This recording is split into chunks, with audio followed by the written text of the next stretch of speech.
Hi, I'm Mike Cintolo, Chief Analyst of Cabot Growth Investor and Cabot Top 10 Trader. I'm here with your Cabot Weekly Review, and I'm recording this late Friday morning as usual, August 12th. So I think it's been another, like I said last week, another constructive week in the market.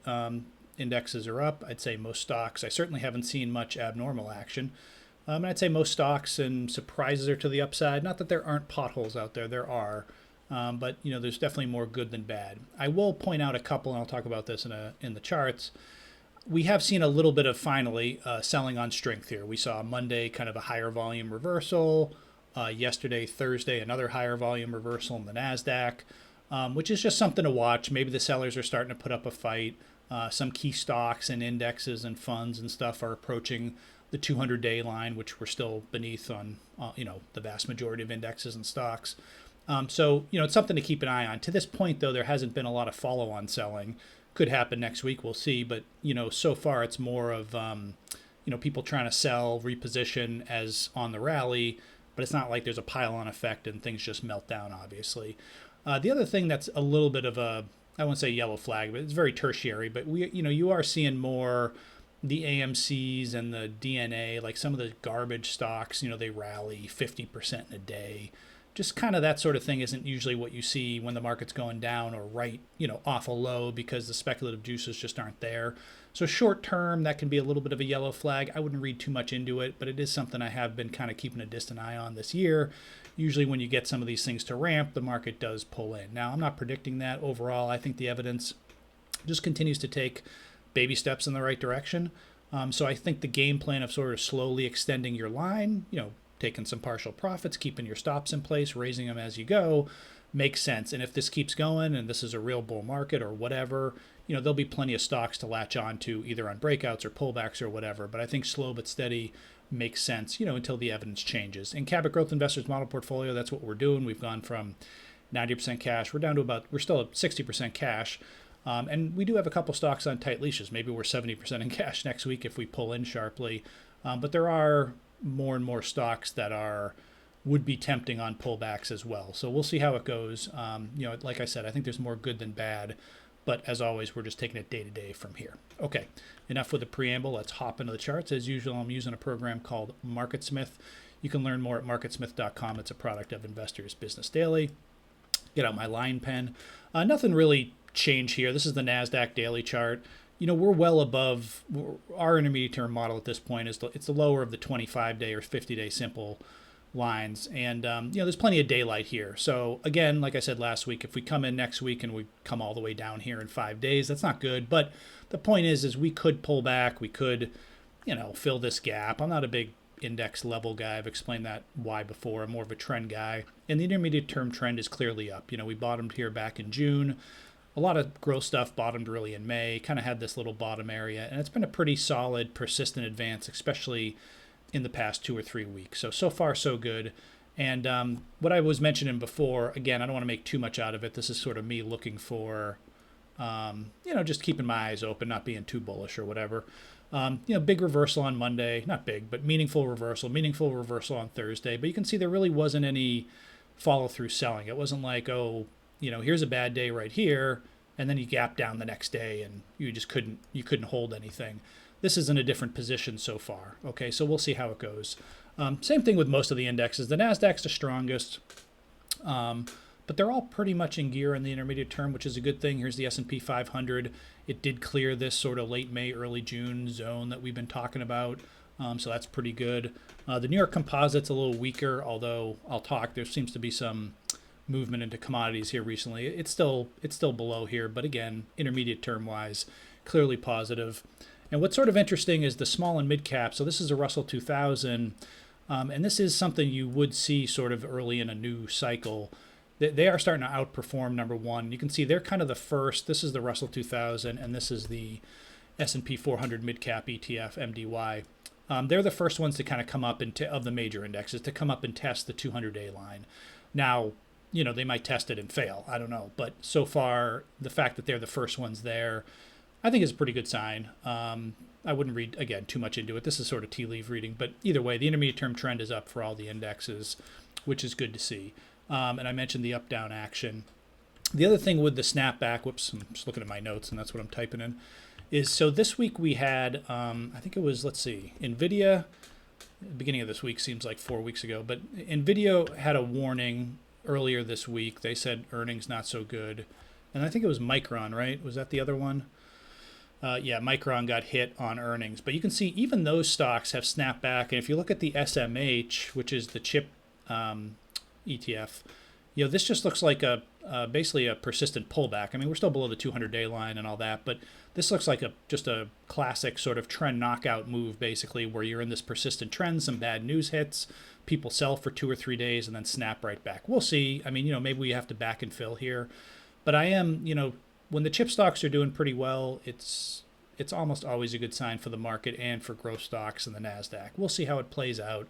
Again, relatively speaking, it's not as strong as the indexes, but it just bottomed here in early July, and it's really, like I said, that persistent pullback is pretty interesting, and I'll get into a couple of ideas there. I did want to mention just what I was saying in the intro. So this is like AMC, which is, I don't know that, I mean, the fundamentals, I know they're coming back. This one's a real company, so maybe this isn't the best example, but if you look at like DNA, I know this was one, they tried to pop it. This is like this, I don't know, Ginkgo Bioworks. I don't know anything about it. Not recommending it for sure. It's a $3 stock. You can see in one day the stock was up from 3 to 5 and then back. And it wasn't because they came out with some new cancer drug or something. It wasn't like a great trial announcement. It was just they were trying to crush the shorts. There were some other stocks like that too. AMC is one. GME actually wasn't that strong this week. But, when you get this thing to go from 14 to 20, basically double here in a few days, just like it did back here, you can see we've seen some of these pops. This was the March-April rally, and of course the market failed after that. Am I telling you that AMC is the ultimate market timing indicator? No, but it is a sign that there's some speculation. So near term, wouldn't be surprised if we flush that out in one way or the other, whether it's rotation or a market shakeout on bad news or whatever. So that's a little bit of a negative. The other thing I would just say is we are seeing, and I'm just going to use a couple examples. This is Microsoft.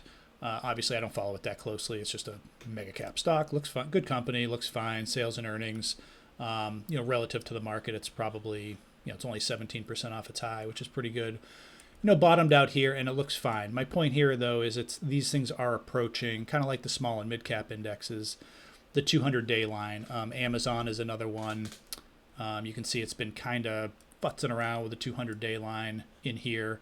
Now the good news, like I said earlier, was we're not seeing things like here's a 200-day line test back here. This was the March-April rally in the market, early April, and then just kind of imploded pretty quickly, within 2 or 3 weeks. We're not seeing that yet. Could come in next week and it happens, but so far, there's some selling near the 200-day line and then it pops back up. Then there's some selling near the 200-day line, but there's no follow-through selling. So the longer these things can kind of hold their gains, obviously, the better the chance that they can extend them, okay, as opposed to just, there's just a flood of selling and overhead and supply that hits the stock. And then even some of the broad market stuff, like here's the IYT, which is the Dow Transports ETF, same sort of thing, into the 200-day line. So anyway, it's not so much I'm looking at this saying, well, we're hitting the 200-day line, we have to pull back. I would say, if we did pull back, it would be normal at this point, or consolidate. I think that would be relatively normal. So I would say, number one, if we don't, that would be very positive. If we do, then let's see how we pull back. Do we pull back grudgingly, or again, like this, again with the March-April example, do we completely melt down here over a few days or a couple weeks? Okay, so far so good. Just something to keep an eye on. Okay, let's hop into individual stocks. One thing this week was we did start to see some of these commodity names perk up sort of en masse. It wasn't a buying panic or anything. Now, some of them had already perked up a decent amount, mostly the natural gas stocks. And I've mentioned some of them. This is Chesapeake Energy, CHK. This has been in top 10. It's only 8% off its high. Printing money, I forget the dividend this quarter was like $2 or $2.50 or something like that on a $100 stock. But you can see hit the 200-day line, rallied. And again, like I was just saying, the longer you can kind of hold that bounce, the better the chance you can extend it. Now, I wouldn't say it's still sloppy in here. There's still overhead. I'm not necessarily saying, you got to go buy this. It's going up 20 points. But that does look pretty good. EQT, Chesapeake, EQT, and Antero are kind of the three that I watch here. You can just see there's sort of resistance here at 46. But again, looks pretty, it was a deep correction, but a nice comeback. Maybe it needs more time, but overall, pretty nice pattern. Antero, kind of the same pattern. A little bit of a bigger run up, a little bit of a bigger correction. But again, you had this, I don't want to call it a handle if you're an IBD person, but nice little consolidation here the past 2 or 3 weeks. So we're seeing some of that. We're seeing, this is CF, which is fertilizer. Now, I will say the other fertilizers aren't great, so this is a little bit of a lone wolf. But again, you kind of had this, this was your rush with the Russian invasion, and there's no wheat, and there's no fertilizer and all this stuff, potash, all that. And then, of course, that's the good news. Creates a top. It pulls back for many months, really, but holds a 200-day line. Kind of gets nice and tight in there. If you look, that's 3 weeks tight, which is kind of a sign of accumulation after correction. And now we're running up. There's no volume on the run up. It's a little bit of a lone wolf, but just noting it given the other stuff that's going on. Devon Energy, DVN. This was one that really was I think the number one leading oil stock, institutional oil stock. Again, you had this big correction. If you look at the chart, MarketSmith doesn't correct for all the dividends that these guys are paying. So if you look at the other chart, which is dividend adjusted, just take my word for it. You can find it on stockcharts.com or whatever for free. It hit the 200-day line and held, bounced. This was another test of the 200-day line, held, and now it's kind of stretching its legs on the upside here. Again, ton of overhead. Oil stocks aren't as strong, but just noticing it. Diamondback Energy, FANG, FANG, another one. Again, there's a lot of overhead here. I wouldn't say they're completely out of the woods, but you do wonder whether the correction could be over here for the group.